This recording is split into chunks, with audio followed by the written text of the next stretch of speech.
వాయువ్య మధ్య ఈశాన్య రాష్ట్రాలను భారీ వర్షాలు ముంచెత్తుతున్నాయి. ఉత్తరాఖండ్లోని ఉత్తరకాశీ జిల్లాలో కుంభవృష్టి కారణంగా యమునోత్రి జాతీయ రహదారిలోని సిల్లాయి బైండ్లో కొండచర్యలు విరిగిపడ్డాయి.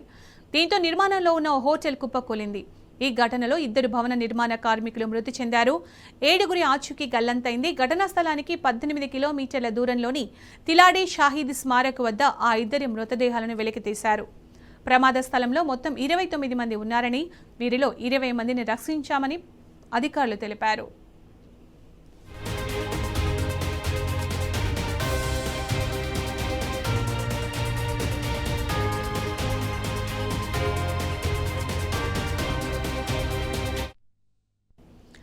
రుద్రప్రయాగ్లోని సోనుప్రయాగ్ ముకంటియా రహదారి కొండచర్యలు విరిగిపడ్డం కారణంగా మూసివేశారు.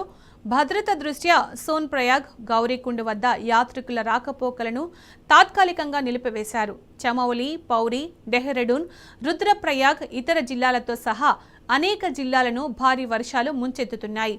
నదులు ఉప్పొంగి ప్రవహిస్తుండగా నది ఒడ్డున నివసించే ప్రజలు అప్రమత్తంగా ఉండాలని, అవసరమైన అన్ని జాగ్రత్తలు తీసుకోవాలని అధికారులు ఆదేశాలు జారీ చేశారు.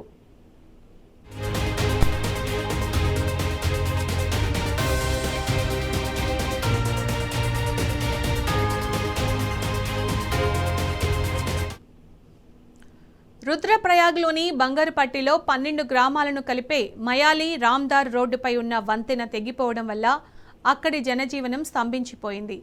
ఈ క్రమంలో ప్రాంతీయ సివిల్ సర్వీస్ పరీక్ష రాయడానికి అక్కడి యువకులు వారి ప్రాణాలకు తెగించి ఉధృతంగా ప్రవహిస్తున్న నదిని దాటి పెద్ద సాహసమే చేశారు.